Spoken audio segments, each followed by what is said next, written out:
Namaste, Dandavat Pranam. By the grace and direction of our spiritual master Om Vishnupad Shripad Bhakti Madhava Puri Maharaj, we are reading Śrīmad-Bhāgavatam. Om Namo Bhagavate Vasudevaya.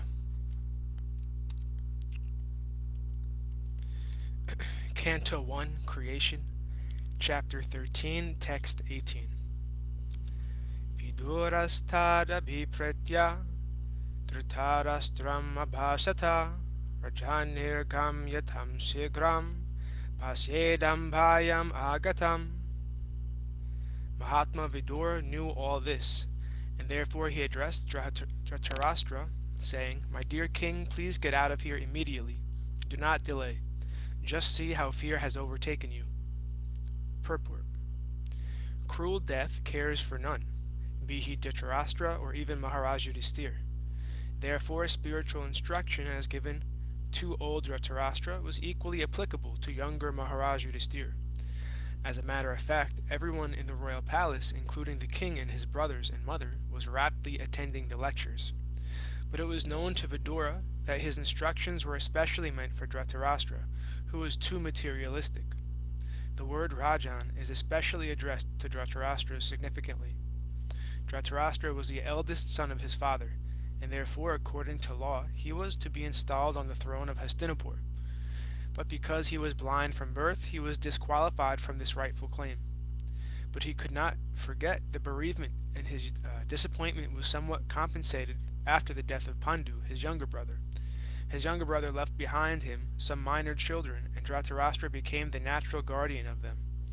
But at heart he wanted to become the factual king and hand the kingdom over to his own sons, headed by Duryodhana. With all these imperial ambitions, Dhṛtarāṣṭra wanted to become a king, and he contrived all sorts of intrigues in consultation with his brother-in-law Shakuni. But everything failed by the will of the Lord. And at the last stage, even after losing everything, men and money, he wanted to remain as king, being the eldest uncle of Maharaj Yudhisthira. Maharaj Yudhisthira, as a manner of duty, maintained Dhṛtarāṣṭra in royal honor, and Dhṛtarāṣṭra was happily passing away his numbered days in the illusion of being king or the royal uncle of King Yudhisthira. Vidura was a saint and, as duty-bound, affectionate youngest brother of Dhṛtarāṣṭra, wanted to awaken Dhṛtarāṣṭra from his slumber of disease and old age. Vidura therefore sarcastically addressed Dhṛtarāṣṭra as the king, which he was actually not. Everyone is the servant of eternal time, and therefore no one can be king in this material world. King means the person who can order. The celebrated English king wanted to order time and tide, but the time and tide refused to obey his order. Therefore, one is a false king in the material world, and Dhṛtarāṣṭra was particularly reminded of this false position and of the factual, fearful happenings which had already approached him at that time. Vidura asked him to get out immediately if he wanted to be saved from the fearful situation which was approaching him fast. He did not ask Maharaj Yudhisthira in that way because he knew that a king like Maharaj Yudhisthira is aware of all the fearful situations of this flimsy world and would take care of himself in due course, even though Vidura might not be present at that time. Text 19. Pratikriya nayasyeha kutachit kari chit prabho saesha bhagavan kala sarvesham na samagata. This frightful situation cannot be remedied by any person in this material world. My Lord, it is the Supreme Personality of Godhead, as eternal time, Kala, that has approached us all. Purport. There is no superior power which can check the cruel hands of death. No one wants to die, however acute the source of bodily sufferings may be. Even in the days of so-called scientific advancement of knowledge, there is no remedial measure either for old age or for death. Old age is the notice of the arrival of death served by cruel time, and no one can refuse to accept either summoned calls or the supreme judgment of eternal time. This is explained before Dhṛtarāṣṭra because he might ask Vidura to find out some remedial measure for the imminent fearful situation, as he had ordered many times before. Before ordering, however, Vidura informed Dhṛtarāṣṭra that there was no remedial measure by anyone or from any source in this material world. And because there is no such thing in the material world, death is identical with the Supreme Personality of Godhead, as it is said by the Lord himself in Bhagavad Gita 10.34. Death cannot be checked by anyone or from any source within this material world. Hiranyakashipu wanted to be immortal and underwent severe type of penance by which the whole universe trembled, and Brahma himself approached him and dissuaded him, Hiranyakashipu, from such a severe type of penance. Hiranyakashipu asked Brahma to award him the blessings of immortality, but Brahma said that he himself was subject to death, even in the topmost planet, so how could he award the benediction of immortality? So, there is death even at the topmost planet of this universe, and what to speak of other planets which are far, far inferior in quality to Brahmaloka, the residing planet of Brahma. Wherever there is influence of eternal time, there is this set of tribulations, namely birth, disease, old age, and death, and all of them are invincible.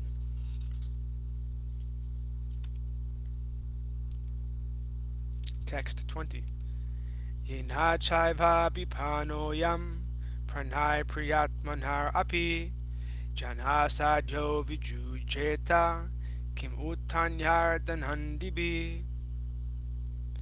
Whoever is under the influence of supreme Kala, eternal time, must surrender his most dear life, and what to speak of other things such as wealth, honor, children, land, and home.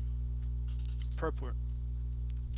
A great Indian scientist, busy in the plan-making business, was suddenly called by invincible eternal time while going to attend a very important meeting of the planning commission, and he had to surrender his life, wife, children, house, land, wealth, etc. During the political upsurge in India and its division into Pakistan and Hindustan, so many rich and influential Indians had to surrender life, property, and honor due to the influence of time, and there are hundreds and thousands of examples like that all over the world, all over the universe, which are all effects of the influence of time. Therefore, the conclusion is that there is no powerful living being within the universe who can overcome the influence of time. Many poets have written verses lamenting the influence of time. Many devastations have taken place over the universes due to the influence of time, and no one could check them by any means. Even in our daily life, so many things come and go in which we have no hand, but we have to suffer or tolerate them without remedial measure. That is the result of time. Text 21. Pitri bratri sutri putra hataste vegatam vayam atmacha jaya grasta parageham upasashe. Your father, brother, well-wishers, and sons are all dead and passed away. You yourself have expended the major portion of your life. Your body is now overtaken by invalidity, and you are living in the home of another. Purport. The king is reminded of his precarious condition, influenced by cruel time, and by his past experience he should have been more intelligent to see what was going to happen to his own life. His father, Vichitravirya, died long ago, when he and his younger brothers were all little children, and it was due to the care and kindness of Bhismadev that they were properly brought up. Then again his brother Pandu died also. Then in the battlefield of Kurukshetra his 100 sons and his grandsons all died, along with other well-wishers like Bhismadev, Dronacharya, Karna, and many other kings and friends. So he had lost all men and money, and now he was living at the mercy of his nephew, whom he had put into troubles of various types. And despite all these reverses, he thought that he would prolong his life more and more. Vidura wanted to point out to Dhṛtarāṣṭra that everyone has to protect himself by his action and the grace of the Lord. One has to execute his duty faithfully, depending for the result on the supreme authority. No friend, no children, no father, no brother, no state, and no one else can protect a person who is not protected by the Supreme Lord. One should therefore seek the protection of the Supreme Lord, for the human form of life is meant for seeking that protection. Dhṛtarāṣṭra was warned of his precarious conditions more and more by the following words. Text 22.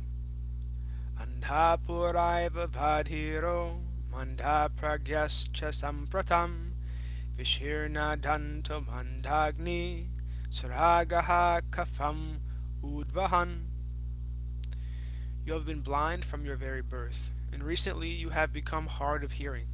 Your memory is shortened and your intelligence is disturbed. Your teeth are loose, your liver is defective, and you are coughing up mucus. Purport.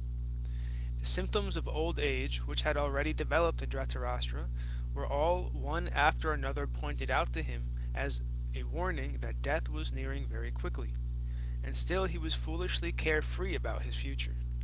The signs pointed out by Vidura in the body of Dhṛtarāṣṭra were signs of apakshaya, or dwindling of the material body before the last stroke of death. The body is born, it develops, stays, creates other bodies, dwindles, and then vanishes. But foolish men want to make a permanent settlement of the perishable body and think that their estate, children, society, country, etc., will give them protection. With such foolish ideas, they become overtaken by such temporary engagements and forget altogether that they must give up this temporary body and take a new one. Again, to arrange for another term of society, friendship, and love, again to perish ultimately. They forget their permanent identity and become foolishly active for the impermanent occupations, forgetting altogether their prime duty. Saints and sages like Vidura approach such foolish men to awaken them to the real situation, but they take such sadhus and saints as parasites of society, and almost all of them refuse to hear the words of such sadhus and saints, although they welcome show-bottle sadhus and so-called saints who can satisfy their senses. Vidura was not a sadhu to satisfy the ill-gotten sentiment of Dhṛtarāṣṭra. He was correctly pointing out the real situation of life and how one can save oneself from such catastrophes. Text 23. Aho mahi yasi jantor jivitasa yatha bhavan bimha pabharjitam pindam adhate griha palavat. Alas, how powerful are the hopes of a living being to continue his life. Verily, you are living just like a household dog and are eating remnants of food given by Bhima. Purport. A sadhu should never flatter kings or rich men to live comfortably at their cost. A sadhu is to speak to the householders about the naked truth of life so that they may come to their senses about the precarious life in material existence. Dhṛtarāṣṭra is a typical example of an attached old man in household life.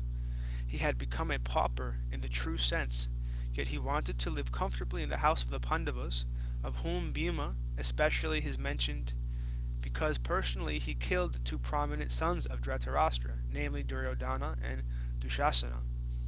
These two sons were very much dear to him for their notorious and nefarious activities, and Bhima is particularly pointed out because he killed these two pet sons. Why was Dhṛtarāṣṭra living there at the house of the Pandavas? Because he wanted to continue his life comfortably, even at the risk of all humiliation. Vidura, therefore, was astonished how powerful is the urge to continue life. This sense of continuing one's life indicates that a living being is eternally a living entity and does not want to change his bodily habitation.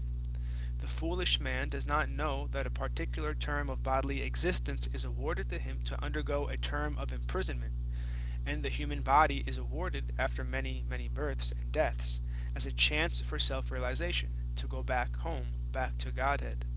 But the persons like Dhṛtarāṣṭra try to make plans to live there in a comfortable position with profit and interest, for they do not see things as they are. Dhṛtarāṣṭra is blind and continues to hope to live comfortably in the midst of all kinds of reverses of life.